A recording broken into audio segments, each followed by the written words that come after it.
कार्तिक महात्म्य प्रथम अध्याय स्तव। शुक्लांबरधरं विष्णु शशिवर्णं चतुर्भुजं प्रसन्नं वदनं ध्यायेत् सर्वविघ्नोपशान्तये। व्यासाय विष्णुरूपाय व्यासरूपाय विष्णवे नमो वै ब्रह्मविधये वसिष्ठाय नमो नमः। स्नान मंत्र। वैकुंठे च प्रयोगे च तथा बदरिकाश्रमे इदं विष्णुवृच्चक्रमे त्रेधा सन्निदधे पदं तैरेव सहिते हि सर्वमुनिवेद मुखान्विते हि। कार्तिकेऽहं करिष्यामि प्रातः स्नानं जनार्दन प्रीत्यर्थं तव देवेश दामोदर मया सह धात्वा हं त्वं देवेश दामोदर मया सह धात्वां हं त्वं च देवेश जलेऽस्मिन् स्नातु मुदुतः तव प्रसादात् पापं मे दामोदर विनश्यतु। नित्ये नैमित्तिके कृष्ण कार्तिके पापनाशनं। अर्घ्य मंत्र। नमः कमलाकान्ताय नमस्ते जलसायिने नमस्तेस्तु ऋषिकेश गृहाणार्घ्यं नमोस्तुते। नमस्ते देवदामोदर जानाम शरण सदर अशेष ब्रह्मांडर नाथ जार चरित पुण्य पथ आरद जन परित्राण अभय पंकज चरण कमला आश्रय रही नित्ये ब्रह्मादि सुर मुनि जेते पूजन्ति जेहु पद्म पादे काल बंचन्ति अप्रमादे से पादे महादेव दास स्तुति पठने कलास ଯାହାର ଆଦ୍ୟ ପ୍ରାନ୍ତ ନାହିଁ ଏଛାର ବନିବତା କାହିଁ ସ୍ୱଭାବେ ଶୂଦ୍ରକୁଳେ ଜନ୍ମି ନିରତେ ମାୟା ମୋହେ ଭ୍ରମି କର୍ମ ଜଞ୍ଜାଳ ଜାଲେ ପଡ଼ି ଆତ୍ମାର ନିଜ ଗତି ହୁଡ଼ି ଆକୁଳେ ବିଚାର ଚିତେ ସଂସାରୁ ତରିବି କେମନ୍ତେ ଅଶେଷ ପରମ କାରଣ ଜାନାମ ସଙ୍କଟ ତାରଣ ବିପଦ ମୋଚନ ଯେ ପାଦ ଆଶ୍ରୟ ନ ଲାଗେ ପ୍ରମାଦ ତେଣୁ ମୁଁ ଭବ ଭୟ ତ୍ରାସେ ଶରଣ ପାଦ ପଦ୍ମ କୁଶେ ସୁଜନ ଜନେ କର ଦୟା ତୁମ୍ଭେ ଯେ ସ୍ୱଭାବେ ନିର୍ମାୟା ତୁମ୍ଭର ପାଦେ ମୋର ଆସ ମୋତେ ରଖିବ ତୁମ୍ଭ ପାଶ ତୁମ୍ଭର ଦୟା ଅପ୍ରମିତେ ହରିଚରିତ ରସ ଗୀତେ ଥୋକାଏ ବଖାଣିବି ପଦ ଏଥିରେ ନ କରିବ ବାଦ କୃଷ୍ଣର ମହିମା ଅପାର ଦେବଦାନବେ ଅଗୋଚର ବ୍ରହ୍ମା ଯେ ଲୋକ ପରିତ୍ରାଣେ ମହିମା ଚତୁର୍ବେଦ ଭଣେ ତାହାର ଅଗୋଚର ଯେଣୁ ନିଗମ ନାମ ଦେଲେ ତେଣୁ ପୁଣି ସଂସାର ଅନୁରାଗେ ବିସ୍ତାର କଲେ ଶାସ୍ତ୍ର ଯୋଗେ ମନୁ ପୁରୁଷେ ତାହା ଦେଇ ସେ ତହୁଁ ସୁମୂର୍ତ୍ତି ଭିଆଇ ସେ ସ୍ମୃତି ପାଇ ମୁନି ଗଣେ ବିସ୍ତାରି ରଚିଲେ ପୁରାଣେ ସେ ପୁଣ୍ୟ ଇତିହାସ ବାଣୀ ସୁଜନ ଜନେ ତାହା ଶୁଣି ଯେ ସାଧୁ ବିବେକ ପଣ୍ଡିତ ପୁରାଣେ ଅର୍ଥ କରେ ଗୀତ ଛତିଶ ରାଗେ ହରି ଲୀଳା ବାନ୍ଧିଲେ ଭବ ଜଳେ ଭେଳା ସେ ଭେଳା ଶ୍ରୁତି ପଥେ ଧରି ପ୍ରାଣୀ ତରିବେ ଭବ ବାରି ବିଷ୍ଣୁ ଚରିତ ଗୀତ ଗାଇ ଅନ୍ତେ କୈବଲ୍ୟ ମୁକ୍ତି ପାଇ ଦୁଷ୍ଟେ ତରିଲେ ଅପ୍ରମାଦେ ପଞ୍ଚମ ବେଦ ପର ସାଦେ ଏହା ବିଚାରି ମୋର ମନେ କୃଷ୍ଣ ଚରିତ ଗୁଣ ଗାନେ ମୂର୍ଖ ସ୍ୱଭାବେ ଭଣି ଗୀତେ ସୁଜନ ଜନଙ୍କ ଅଗ୍ରତେ କହଇ ଶ୍ରୀକୃଷ୍ଣ ମହିମା ଅପୂର୍ବ ରସ ଗୁଣ ସୀମା ପୂର୍ବେ ଯେ ନୈମିଷାରଣ୍ୟେ ସୁତ ସନ୍ନିଧେ ମୁନି ଜନେ ସକଳେ ଏକମେଳ ହୋଇ ହରି ଭକତି ହୃଦେ ନେଇ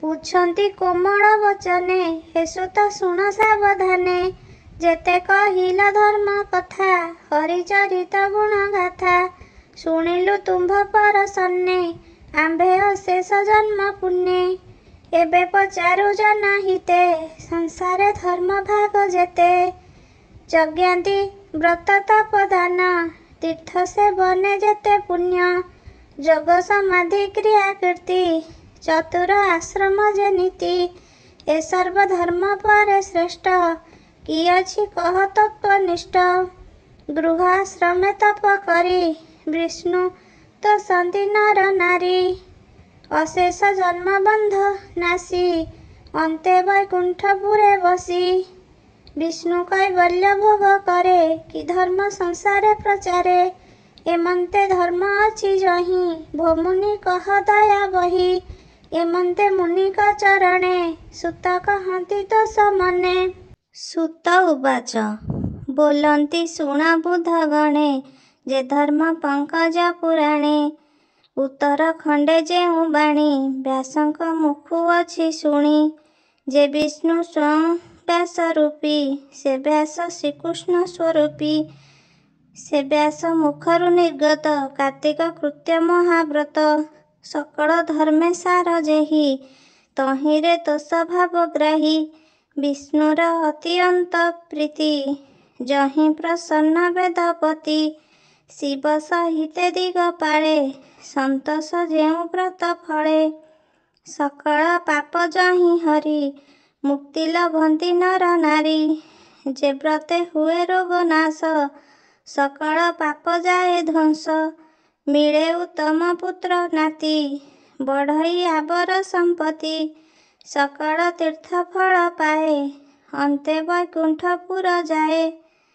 ସେ ଧର୍ମ ଶୁଣ ଦିବ୍ୟ ଜ୍ଞାନେ ସଂଶୟ ଦୂର କରି ମନେ ପୂର୍ବେ ଯେ ଦ୍ୱାରାବତୀ ପୁରେ ଶ୍ରୀକୃଷ୍ଣ ସତ୍ୟ ସଙ୍ଗତରେ ଆରୋହୀ ବିନତାର ଗଚ୍ଛା ଦିଗ ଭ୍ରମଣେ କଲେ ଇଚ୍ଛା ସତ୍ୟଭାମାଙ୍କ ଇଚ୍ଛା ଯହିଁ ସୁପର୍ଣ୍ଣ ବେଗେ ମିଳେ ଯାଇ ବିବିଧ କଥା କହି ହରି ପ୍ରିୟାର ମନ ତୋଷ କରି ଏମନ୍ତ ଚତୁର୍ଦ୍ଦଶ ପୁରେ ଦୁର୍ଲଭ ସ୍ଥାନ ଯେତେ ଠାରେ ବ୍ରହ୍ମା ଶଙ୍କର ଆଦି ସୁର ବାସବ ବାସୁକୀ ନଗର ଦେଖି ଆନନ୍ଦ ବିଷ୍ଣୁ ପ୍ରିୟା ଜଗତ ବଲ୍ଲଭଙ୍କ ଦୟା ଶପଥ ଦୀପ ବସୁମତୀ ଭ୍ରମି ଆସନ୍ତେ ଦ୍ୱାରାବତୀ ଭୁଜଙ୍ଗାସନ ପୃଷ୍ଠେ ବସି ଶ୍ରୀକୃଷ୍ଣ ଗୁଣ ମୁଖେ ଘୋଷି ଆନନ୍ଦେ ସକ୍ରାଜିତ ଯେମା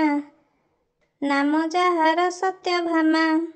ସତ୍ୟଭାମା ଉବାଚ ଶ୍ରୀଃ ପତି ମଥାମନ୍ତ୍ୟ ଗତେ ଦେବର୍ଷି ସତମେ ହର୍ଷୋତ୍ଫୁଲ୍ଲମନାଃ ସତ୍ୟା ବାସୁଦେବ ମଥା ବ୍ରବୀତ୍ ଧନ୍ୟାସ୍ମି କୃତକୃତ୍ୟାସ୍ମି ସଫଳଂ ଜୀବିतं च मे मज्जननी निदानौ च तौ धनौ पितरौ मम जो मां त्रैलोक्य सुभागां जनायामा सतु ध्रुवं षोडशस्त्रीसहस्राणां बल्लभां जतस्तव पति चरण धरि करे भक्ति भावे देई ଶିରେ କହନ୍ତି ଲଳିତ ବଚନ ହେ ପ୍ରଭୁ କମଳ ଲୋଚନ ଦେବଙ୍କ ଦେବ ଦୀନ ବନ୍ଧୁ ସୁକୃତି ଜନ କୃପା ସିନ୍ଧୁ ଜୀବ ପରମ ଆତ୍ମା ତୁହି କେ ପାରେ ତୋର ଗୁଣ କହି ଅନେକ ମତେ ତୋର ଭାବ ତୋତେ ନ ଚିହ୍ନି ମୂଢ଼ ଜୀବ ସଂସାର ଭ୍ରମେ ଜାତ ହୋଇ ତପନ ରଥ ପ୍ରାୟ ମହି ଏ ତୋର କୌତୁକ ରୀତି ବିଶ୍ୱ ସମ୍ପଦ ବିଶ୍ୱଗତି ବିଶ୍ୱ ସଂସାରେ କର ଲୀଳା ତୋର ମହିମା ଅସଂଖଳା କାହାକୁ କେଉଁ ଭାବେ ଦୟା କେ ଜାଣି ପାରେ ତୋର ମାୟା 16,000 ଯେତେ ନାରୀ କମଳା ଅଂଶେ ଅବତରୀ ଅପରେ ଅଷ୍ଟପାଟ ବଂଶୀ ରୁକ୍ମିଣୀ ଦେବୀ ଚାରୁହଂସୀ ଏ ସର୍ବ ତୁମ୍ଭର ଭାବିନୀ ଭଜନ୍ତି ତୁମ୍ଭ ପ୍ରୀତି ଘେନି ତୁମ୍ଭେ ତାଙ୍କଠାରେ ସଦୟ ନିଶାରେ ପୂର୍ଣ୍ଣ ଇନ୍ଦୁ ପ୍ରାୟ ଏ କଥା ଭଲେ ଅଛି ଜାଣି ବିଶେଷେ ମୋହଠାରେ ପୁଣି ବହୁତ କର ଅନୁଗ୍ରହ ମୁହିଁ ଜାଣଇ ତୁମ୍ଭ ସ୍ନେହ ଯେଉଁ କଥାକୁ ଶ୍ରଦ୍ଧା ମୋର ତୁମ୍ଭେ ତା ଅନ୍ୟଥା ନ କର ଏ ବଡ଼ ଭାଗ୍ୟ ମୋର କର୍ମ ପୂର୍ବେ ମୁଁ କଲି ଯେଉଁ କର୍ମ କି କୂଳେ ହୋଇଥିଲି ଜନ୍ମ କେବଳ ତୀର୍ଥେ ତପୋଦାନ କେଉଁ ଦେବତା ପୂଜା କରି ତୁମ୍ଭ ଚରଣେ ପରିଚାରି ତୁମ୍ଭର ଅନୁରାଗ ମୋରେ ଏହି ଅତି ଦୁର୍ଲଭ ସଂସାରେ। କି ଭାବେ ଲଭିଲି ମୁଁ ଏହା, ବିଚାରି କହ ଲକ୍ଷ୍ମୀ ନାହା। ଶ୍ରୀ ଭଗବାନ ଉବାଚ ଇତି ପ୍ରିୟା ବଚଃ ଶ୍ରୁତ୍ୱା ସ୍ମେରାସ୍ୟଃ ସ ଗଦାଧରଃ ସତ୍ୟାକର करे ଧୃତ୍ୱା ରାଗ କଳ୍ପତରୋ ସ୍ଥଳଂ। ହେମନ୍ତ ବାକ୍ୟ ଦେବୀ ଭଣି ଶୁଣି ହସନ୍ତ ଚକ୍ରପାଣି। ପ୍ରିୟ ବଚନେ ସ୍ନେହ ବହି ବୋଲନ୍ତି ଶୁଣ ପ୍ରାଣ ସହି। ଯେଣେ ଶରଧା ତୋର ମନ ମୁଁ ତାହା ନ କରଇ ଆନ। ତୁମ୍ଭ ପ୍ରିୟର ଅପମାନୁ ଋଣେ ନିବାରି ଶତ ଧନୁ। ପାରିଜାତକ ପୁଷ୍ପ ପାଇଁ କିମ୍ପା ନ ଗଲି ସ୍ୱର୍ଗେ ମୁହିଁ। ସମରେ ଜିଣି ସର୍ବସୁର ଗର୍ବ ଗଞ୍ଜିଲେ ସୁନାସିର। ବଳେ ଉପାଡ଼ି ସୁରବୃକ୍ଷ ତୋପୁରେ ରୋପିଲି ପ୍ରତ୍ୟକ୍ଷ। ଅମର ବୃକ୍ଷ ମର୍ତ୍ତ୍ୟପୁରେ ଦେଖିଲେ ମାନବ ଗୋଚରେ। ପୁତ୍ର କାମନା ଅର୍ଥେ ତୋର ସେବି ନାରଦ ମୁନିବର। ପ୍ରଦ୍ୟୁମ୍ନ ପ୍ରାୟ 10 ପୁତ୍ର ହୋଇଲେ ତୋର ଗର୍ଭଜାତ। ଆବର ଶ୍ରଦ୍ଧା କରୁ ଯାହା ମୁହିଁ କି ନ ଦିଅଇ ତାହା। ଏବେ ପୁଛିଲୁ ଯେଉଁ କଥା କହିବା ପୂର୍ବ କର୍ମ କଥା। ଚାଲ ଉତ୍ତମ ସ୍ଥାନେ ବସି ନିଗମ କହିବା ବିଶେଷି। ହେମନ୍ତ ବୋଲି ତହୁଁ ଚଳି ଦ୍ୱାରକା ଉପବନେ ମିଳି। ଗରୁଡ଼ କନ୍ଧରୁ ଉତୁରି ଯା ବୋଲି ଆଜ୍ଞା ଦେଲେ ହରି।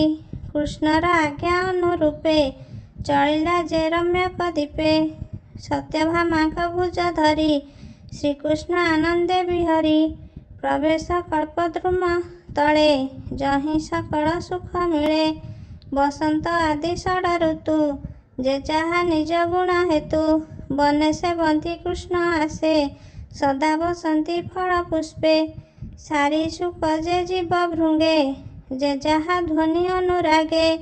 ବନେ କ୍ରୀଡ଼ନ୍ତି ପକ୍ଷୀଗଣ ଯେ ଯାହା ନାଦ ହରଷେଣ। ଦୁର୍ଲଭ ପୁଷ୍କରିଣୀ ତଟେ ଅପୂର୍ବ ଶୋଭା ବୃକ୍ଷ ପଟେ। ତା ତଳେ ସିଦ୍ଧ ସର୍ବ କାମ ତେଣୁ ତା ନାମ କଳ୍ପଦ୍ରୁମ। ମୂଳେ ତା ମର୍କତର ବେଦୀ ସୁବର୍ଣ୍ଣ ମେଖଳା ଆଚ୍ଛାଦି। ରକତ ବର୍ଣ୍ଣ ତରୁ ଶୋଭା ଆକୃତି ପଦ୍ମପତ୍ର ପ୍ରଭା। ପଲ୍ଲବ ଶିଖି ପୁଟ ଧରେ ନିରତେ ସୁଧାରସ ଝରେ। ଚନ୍ଦନ ପ୍ରାୟ ତରୁ ବାସ ସନ୍ନିଧେ ଛନ୍ତି ନାନା ପୁଷ୍ପ। ହେମନ୍ତ କଳ୍ପଦ୍ରୁମ ତଳେ ଗୋବିନ୍ଦ ସତ୍ୟଭାମା ମିଳେ। ମର୍କତ ବେଦିକାରେ ବସି ଯେହ୍ନେ ବୈକୁଣ୍ଠେ ବ୍ରହ୍ମ ରାଶି। ସଙ୍ଗତେ ବରୁଣର ଯେମା ତେଣେ ଶ୍ରୀକୃଷ୍ଣ ସତ୍ୟଭାମା। ଶ୍ରୀକୃଷ୍ଣ ଉବାଚ ଶୃଣୁ ମୁଷ୍ୟେ କମନାଃ କାନ୍ତେ ଅଥ ତ୍ୱଂ ପୂର୍ବଜନ୍ମନି। ପୁଣ୍ୟବ୍ରତଂ କୃତବତୀ ତତ୍ସର୍ବଂ କଥୟାମି તે। ଆସୀତ୍ କୃତଯୁଗସ୍ୟାନ୍ତେ ମାୟାପୁର୍ଯ୍ୟାଂ ଦ୍ୱିଜୋତ୍ତମଃ। ଆତ୍ରେୟୋ ଦେବଶର୍ମେତି ବେଦ ବେଦାଙ୍ଗ ପାରଗଃ। ହସି କହନ୍ତି ନାରାୟଣ ହେ ପ୍ରିୟେ ସାବଧାନେ ଶୁଣ। ଯେହେତୁ ସତ୍ୟ ଜନ୍ମ ଧର୍ମ ଯମ ନିୟମ କୃତ କର୍ମ। ସକଳ କହିବା ତୁମ୍ଭଙ୍କୁ ଯଦ୍ୟପି ପୁଛିଲ ଆମ୍ଭଙ୍କୁ। ପୂର୍ବେ ଯେ ସତ୍ୟଯୁଗ ଅନ୍ତେ ଉତ୍ତର ହିମାଳୟ ପ୍ରାନ୍ତେ। ବିପ୍ରେକ ଥିଲା ମାୟାପୁରେ ତା ଜନ୍ମ ଆତ୍ରେୟ ବଂଶରେ। ନାମ ତାହାର ଦେବଶର୍ମା ସକଳ ଗୁଣେ ମହାତ୍ମା। ତାର ଦୁହିତା ଗୁଣବତୀ ଜନ୍ମ ହୁଁ ମାତୃହୀନେ ବର୍ତ୍ତି। ଅତି ଯତନେ ପିତା ପାଳି ପ୍ରଦାନ ଅର୍ଥେ ମନେ ଭାଳି। ଦ୍ୱିଜ କୁମରେ ଅରକ୍ଷିତ ନାମ ତାହାର ଚନ୍ଦ୍ରହୋତ୍ର। ତାହାକୁ ନିଜ ପୁରେ ନେଇ ବ୍ରତାଦି ନାନା ବିଦ୍ୟା ଦେଇ। ଦୁହିତା କଲା ତାକୁ ବିଭା ଚନ୍ଦ୍ର ରୋହିଣୀ ପ୍ରାହେ ଶୋଭା। ଝିଅ ଜୁଆଇଁ ଘେନି ପାଶେ ବିପ୍ର ବଞ୍ଚଇ ଗୃହ ବାସେ। ଏମନ୍ତେ କେତେ ଦିନ ଅନ୍ତେ ଅନଳ ଅର୍ଚ୍ଚନା ନିମନ୍ତେ। ଦିନେ ଦୁହିତା ପତି ମେଳେ ବ୍ରାହ୍ମଣ ଗଲା ବିନ୍ଧ୍ୟାଚଳେ। ଘୋର ଗହନ ବନେ ପଶେ ସମିଧ କାଷ୍ଠ ଅଭିଳାଷେ। ଖୋଜନ୍ତେ ଲତା ଗୃହ ଦେଶ ତ୍ୱରିତେ ମିଳିଲା ରାକ୍ଷସ। କୁଳିସା ଦଣ୍ଡ କରେ ଧରି ବେନି ବିପ୍ରଙ୍କୁ ବଧ କରି। ରାକ୍ଷସ ତହୁଁ ଗଲା ଚଳି ମୋହର ଦୂତେ ଆସି ମିଳି। ତାଙ୍କୁ ବିମାନେ ବସାଇଲେ ବୈକୁଣ୍ଠ ଭୁବନକୁ ନେଲେ। ସେ ଦୁଇ ବିପ୍ର ଜାଣ ନୀତି ଭକ୍ତିରେ ସୂର୍ଯ୍ୟଙ୍କୁ ପୂଜନ୍ତି। ତେଣୁ ସନ୍ତୋଷ ମୋର ମନ ସେ ମୋର ଭକତ ପ୍ରଧାନ। ଯେ ସୌର ଗାଣପତ୍ୟ ଶୈବ ଶାକ୍ତ ଆବର ଯେ ବୈଷ୍ଣବ। ଏମାନେ ଲଭନ୍ତି ମୋ ପୁର ଯଥା ସାଗରେ ବର୍ଷା ନୀର। ମୁହିଁଟି ପଞ୍ଚ ଆତ୍ମା ହୋଇ ସଂସାର ଚକ୍ରରେ ଖେଳଇ। ଧର୍ମ ବଳେ ସେ ବିପ୍ରବେନି ମୋତେ ପାଇଲେ ଗୋ ଭାବିନି। ଶୁଣିଣ ସତ୍ୟା ହେଲେ ଦୋଷ କହଇ ମହାଦେବ ଦାସ।